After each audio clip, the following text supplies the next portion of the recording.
It's a big phone with a big battery, posting some big performance numbers. But how does the Mate 9 handle your audio? We've taken a look at this beast, or a listen rather, and it's time to share our results. The Huawei Mate 9 includes a 3.5mm headphone jack and, new for this year, stereo speakers which are orientation aware. When holding the phone in portrait, we get an HTC 10 style distribution where the earpiece tackles higher frequency sound, and the bottom firing speaker performs more like a subwoofer, filling in mids and lows. Rotating the phone to landscape switches this to a more traditional stereo left and right channel distribution.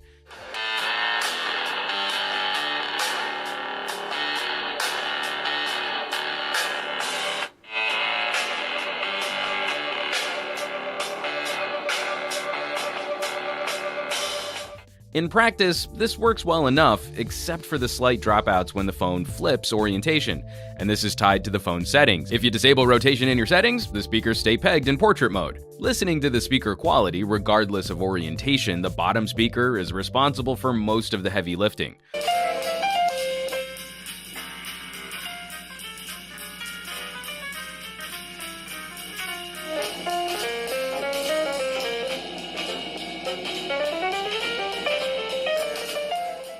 Overdriving the earpiece, highs tend to be a bit shrill at max volume. At more comfortable levels, especially arm's length from your face, the two work together well enough to create a sense of depth in your music, games, and videos. Personally, I was pleasantly surprised, not because the Mate has any hopes of unseating an HTC or the Axon 7, but because this was a noticeable improvement over previous Huawei's we've reviewed, the Nexus 6P excepted of course, and we're always happy to see progress.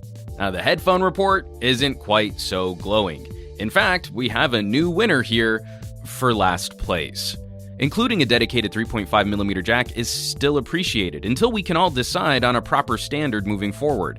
But the Mate 9 posts some of the lowest performance numbers we've seen in any of our audio reviews, falling behind even the LG G5 with a higher noise floor and lower dynamic range. We're disappointed to also see truncated quality. The phone will play 24-bit audio files, but output seems to be limited to 16-bit. Worst of all, the big Mate 9 packs a small headphone amp. On consumer headphones or the earpod-style buds which come with the phone, it's a fine experience.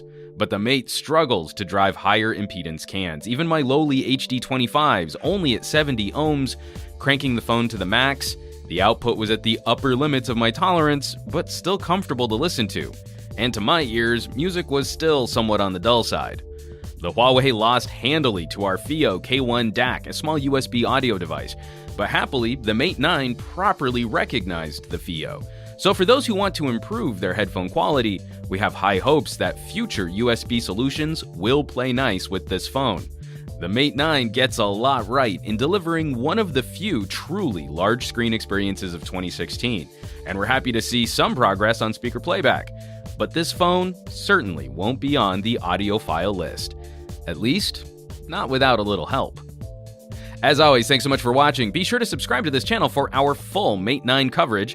Be on the lookout for our real camera reviews so we can see some of the things this phone definitely gets right, and help us out with some sharing on your favorite social networks.